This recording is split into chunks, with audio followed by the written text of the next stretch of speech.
काय करा? तुम्ही म्हणाल आम्हाला काय माहित नाही का काय करायचं? उठल्यावर काय करायचं? दूरदर्शनचं बटन दाबायचं आणि पाहिजे तो चॅनल बघत बसायचा.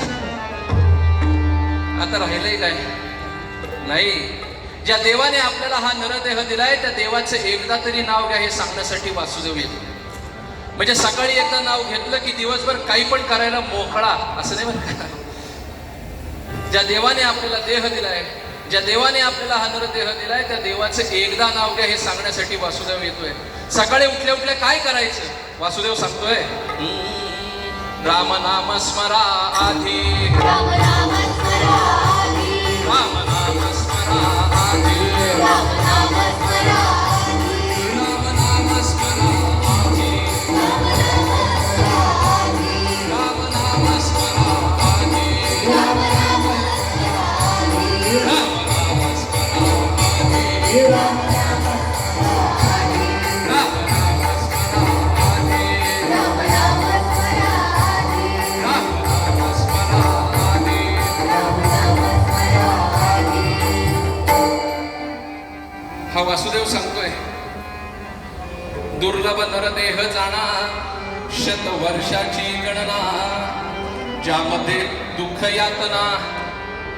माणसाचा देह मिळणं दुर्लभ आहे. दुर्लभम त्रयमेव एतत् देवानुग्रह हेतुकम मनुष्यत्वम मुमुक्षुत्वम महापुरुष संश्रय असं सांगितलंय. त्यातला माणसाचा जन्म मिळणं दुर्लभ आहे. कोणाला मिळाला नसेल त्यांनी हात वरती करा. सगळ्यांना खात्री आहे आपण माणसंच आहोत. दुर्लभ आहे. 100 वर्षाचं आयुष्य सांगितले. दुर्लभ नरदेह जाणा, शतवर्षाची गणना. सत्ययुगामध्ये 1,00,000 वर्षाचं आयुष्य होतं. पुढचं युग आलं, 1 शून्य कमी झालं, 10,000 वर्षाचं आयुष्य राहिलं. त्याच्या पुढचं युग आलं, आणखीन 1 शून्य कमी झालं, 1,00,000 वर्षाचं आयुष्य राहिलं. पुढचं युग आलं, कलियुग, आणखीन 1 शून्य कमी झालं, 100 वर्षाचं आयुष्य राहिलं. हे जेव्हा मी सांगत होतो, एक पोरग माझ्याकडे धावत धावत आला आणि म्हणला, महाराज आणखीन 1 शून्य कमी केलं तर काय करायचं? 100 मध्ये भागत नाही तर 10 कसं काय भागायचं?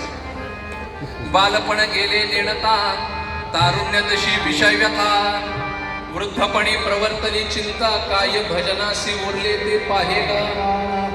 100 वर्षापैकी 50 वर्ष झोपेत जातात. झोपेत म्हणजे कुठे? रात्रीची झोप. 50 वर्षे गेली. एक माणूस म्हणाला,